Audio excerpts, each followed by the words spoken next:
I found out my best friend had been sabotaging my relationships for years. At her wedding, I decided to return the favor, and the outcome was more than anyone bargained for. I never thought I'd be the type of person to ruin someone's wedding. But then again, I never thought my best friend would spend years sabotaging my relationships either. Life has a way of surprising you, I guess. Let me take you back to where it all began. Sarah and I had been best friends since middle school. We were inseparable, sharing every secret, every dream, and every heartbreak. It all started in 6th grade when Sarah transferred to my school mid-year. She was the new girl, shy and a bit awkward, and I took her under my wing. We bonded over our mutual love for boy bands and our shared hatred of math class.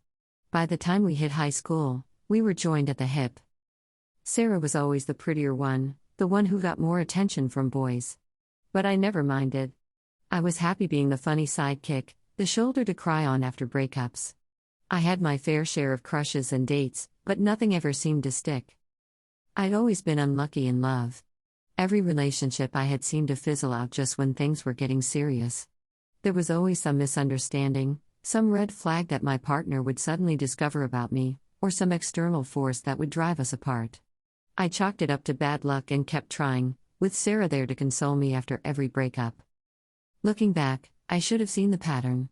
The way Sarah would suddenly become overly interested in my relationships when they started to get serious. The way she'd ask probing questions about my dates, always under the guise of being a concerned friend. There was Jake in sophomore year of high school. He was my first real boyfriend, and things were going great until he suddenly became distant.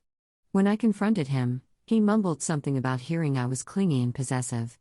I was confused and hurt, but Sarah was there with ice cream and movies, telling me I was better off without him. Then there was Alex in our freshman year of college. We dated for almost a year before he abruptly ended things, saying he couldn't be with someone who had anger issues. I was blindsided. I'd never even raised my voice at him. But again, Sarah was there, assuring me that I deserved better. The pattern continued through college and into our early 20s. David, who broke things off because he heard I was emotionally unstable. Chris, who ghosted me after being told I had a history of cheating. Each time, I was left confused and heartbroken, and each time, Sarah was there to pick up the pieces. It wasn't until I met Mark that things started to change. He was different from anyone I'd ever dated before. Kind, patient, and understanding. For the first time, I felt like I'd found someone who truly got me. And for once, things were going smoothly. That is, until Sarah met him. I introduced them at a small get-together at my apartment. Sarah was her usual charming self, but there was something off about her interaction with Mark. I couldn't quite put my finger on it, but it nagged at me. A few weeks later, Mark started acting distant. When I finally confronted him about it, he hesitated before saying, "Look, I really like you, but I'm not sure this is going to work out." My heart sank. "Why? What happened?" He looked uncomfortable. "It's just, I've heard some things about your past. About how you treat your partners." I was stunned. "What things? From who?"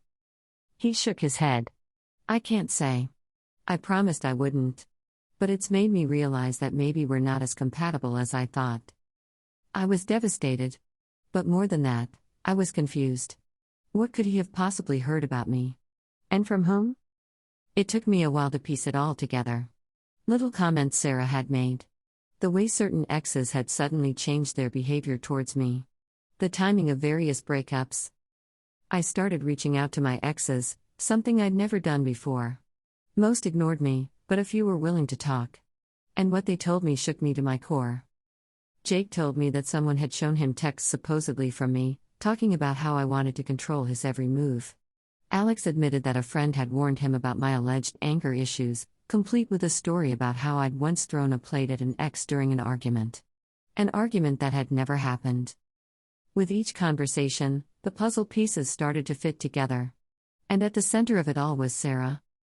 I didn't want to believe it, but the evidence was mounting. So I decided to set a trap. I told Sarah about a new guy I was seeing. Someone amazing, someone I thought could be the one. I gushed about how perfect he was, how well we got along. Sarah listened with rapt attention, asking all sorts of questions about him. The kicker? He didn't exist. I made him up entirely. A week later, I got a text from this fictional boyfriend, breaking things off. He'd heard some disturbing things about me and didn't think we should continue seeing each other. I stared at my phone, a mix of emotions swirling inside me. Anger, betrayal, and oddly enough, relief. I finally had proof. Confronting Sarah was one of the hardest things I've ever done. I invited her over, saying I needed to talk. When she arrived, her face fell as she saw my expression. "What's wrong?" she asked, concern lacing her voice. I took a deep breath. "Sarah, I need you to be honest with me. Have you been sabotaging my relationships?" Her eyes widened, and for a moment, I saw panic flash across her face before she composed herself. "What? Of course not. Why would you think that?" I laid out all the evidence. The conversations with my exes, the mysterious text from my fictional boyfriend, the pattern that had been there all along. As I spoke, Sarah's facade began to crumble. Finally, she broke down crying, admitting to everything. She'd been sabotaging my relationships for years, feeding lies and half-truths to my partners, all while pretending to be my supportive best friend. Her reason? She was afraid of losing me. Afraid that if I found someone, I'd leave her behind. It was twisted, but in her mind, she was protecting our friendship. "I'm sorry," she sobbed. "I never meant to hurt you. I couldn't bear the thought of losing you." I was too hurt and angry to see it that way. "You were supposed to be my best friend, Sarah. Do you have any idea how much pain you've caused me? How many nights I've cried myself to sleep, wondering what was wrong with me?" She reached out to me, but I recoiled. "Don't touch me. I don't even know who you are anymore." I cut her out of my life completely. Blocked her number, unfriended her on social media, the works. I needed time to heal, to rebuild my trust in people. The next few months were hard. I felt like I was grieving not just the loss of my friendship with Sarah, but also all the relationships that could have been. I started seeing a therapist, trying to work through the trust issues that Sarah's betrayal had left me with. Slowly but surely, I started to heal. I reconnected with old friends, ones I had inadvertently pushed away while focusing so much of my energy on Sarah. I threw myself into my work, earning a promotion that I had been eyeing for a while. Years passed. I worked on myself, continued therapy, and eventually started dating again. It wasn't easy. Every time things started to get serious with someone, I'd feel that old fear creeping in. But I pushed through it. And then I met Ryan. He was patient and understanding, never pushing me when I needed space. Slowly, I opened up to him about my past, about Sarah's betrayal. Instead of running away, he held me close and promised he'd never hurt me like that. We fell in love, got engaged, and started planning our life together. For the first time in years, I felt truly happy and secure in a relationship. That's when the invitation arrived. Sarah was getting married. Despite everything, she'd sent me an invitation. Along with it was a long, handwritten letter. She apologized for everything she'd done, said she'd been in therapy too, and that she hoped we could reconcile. She said having me at her wedding would mean the world to her. I was conflicted. Part of me wanted to throw the invitation in the trash and forget about it. But another part was curious. Had she really changed? And if I'm being honest, a small, dark part of me saw an opportunity for revenge. I discussed it with Ryan. He was supportive but cautious. "Whatever you decide, I'm here for you," he said. "But please be careful. I don't want to see you get hurt again." Against my better judgment, I RSVP'd yes. The months leading up to the wedding were a whirlwind of emotions. I ping-ponged between wanting to take the high road and forgive her, and wanting to make her feel just a fraction of the pain she'd caused me. In the end, the darker impulse won out. I formulated a plan. A plan to ruin her wedding day just as she'd ruined so many of my relationships. The day of the wedding arrived. I got dressed in a stunning red dress, ignoring the no red rule on the invitation, did my makeup flawlessly, and headed to the venue with a pit in my stomach. Ryan offered to come with me for support, but I declined. This was something I needed to do alone. The ceremony was beautiful. Sarah looked radiant as she walked down the aisle. Her soon-to-be husband, a guy named Tom, looked at her with such love and adoration that for a moment, I almost backed out of my plan. Almost. But then I remembered all the nights I'd cried myself to sleep, wondering what was wrong with me. All the relationships that had ended because of her lies. All the years of manipulation and fake friendship. My resolve hardened. I waited until the reception was in full swing. Sarah was making her rounds, greeting guests, when she finally made her way to me. She hugged me tightly, tears in her eyes. "I'm so glad you came," she whispered. "It means everything to me." I hugged her back, plastering a smile on my face. I wouldn't have missed it for the world. As she pulled away, I added, "Oh, and I have a surprise for you. I'll give it to you later, okay?" Her eyes lit up. "A surprise? You didn't have to do that." "Oh, but I did," I said, my smile never wavering. The next few hours were torture. I mingled, I danced, I pretended to be happy for the newlyweds. All the while, the weight of what I was about to do sat heavy in my chest. Finally, it was time for the speeches.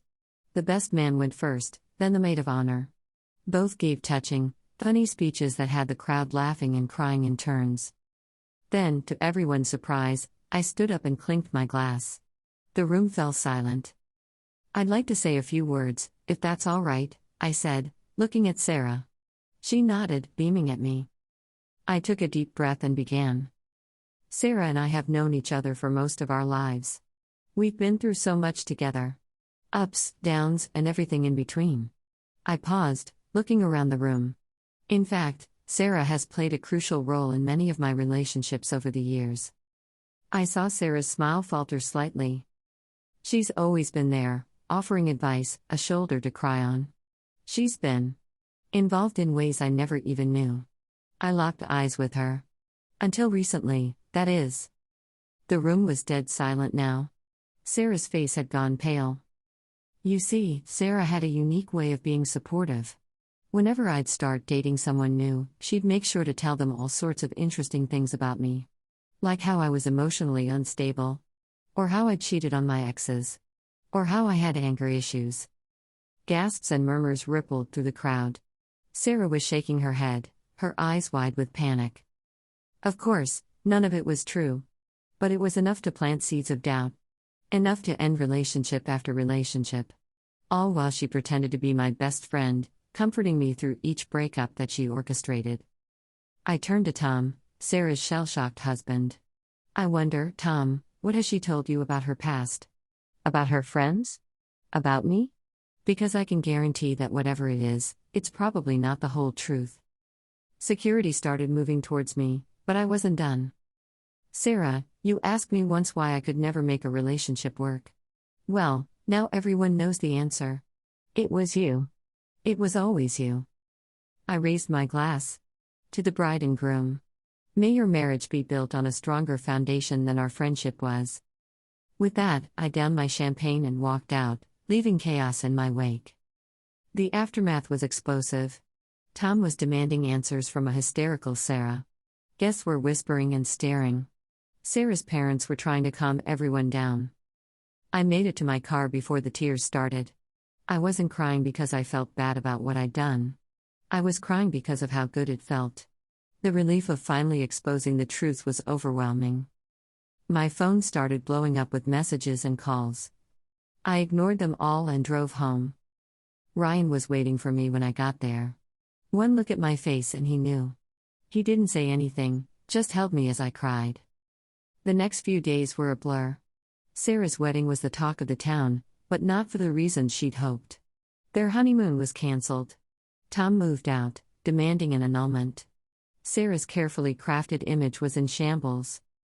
A week after the wedding, I got a visit from Tom. He looked tired and broken. "I needed to hear it from you," he said. "Was it all true? What you said at the wedding?" I nodded. Every word. He sank into a chair, head in his hands. "She told me you were unstable. That you were jealous of her and might try to cause trouble at the wedding. I never imagined." "That's her Mo," I said softly. "She tells just enough of the truth to make the lies believable." We talked for hours. I told him everything, showing him proof where I had it.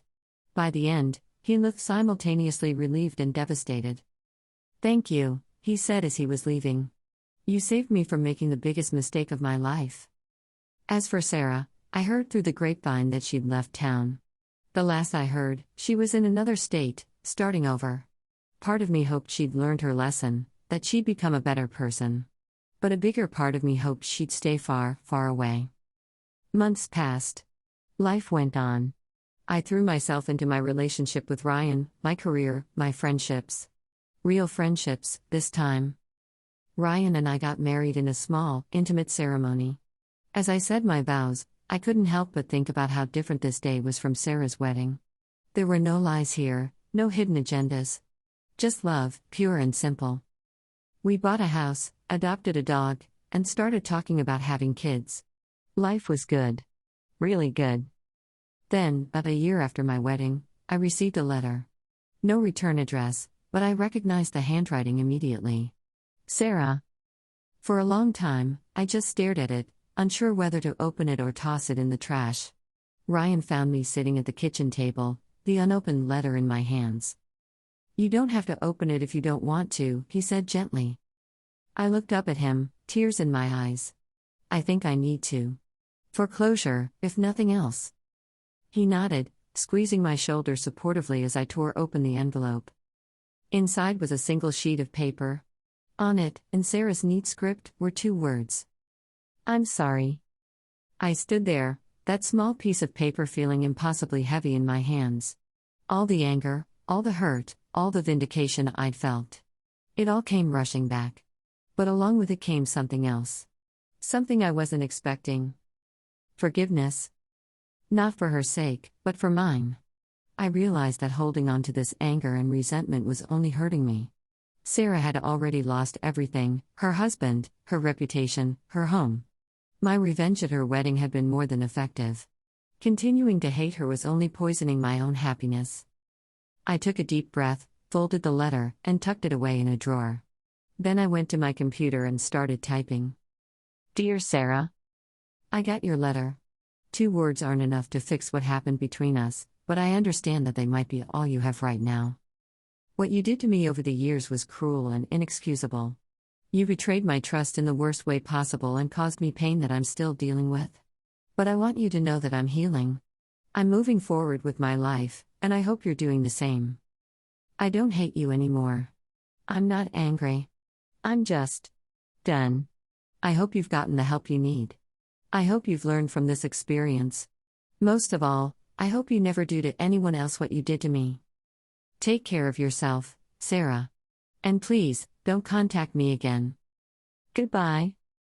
I hit send before I could second guess myself. As soon as I did, I felt the weight lift off my shoulders. It was over. Really, truly over. That night, as I cuddled up with Ryan on the couch, I felt a sense of peace I hadn't experienced in years. He noticed the change in me and asked what had happened. I smiled and said, I finally closed a chapter of my life that needed ending. And you know what? I think I'm ready to start a new one. He pulled me closer and kissed the top of my head. I'm here for whatever chapter you want to write next. As we sat there, talking about our future, I realized something. Sarah had tried to prevent me from finding happiness, from finding love. But in the end, her actions had led me here, to a place where I truly valued and appreciated the genuine relationships in my life. In a twisted way, I had her to thank for that. Life has a funny way of working out sometimes. What was meant to destroy you can end up being the very thing that makes you stronger. My story with Sarah was over, but my own story? It was just beginning. And this time, I was the one holding the pen.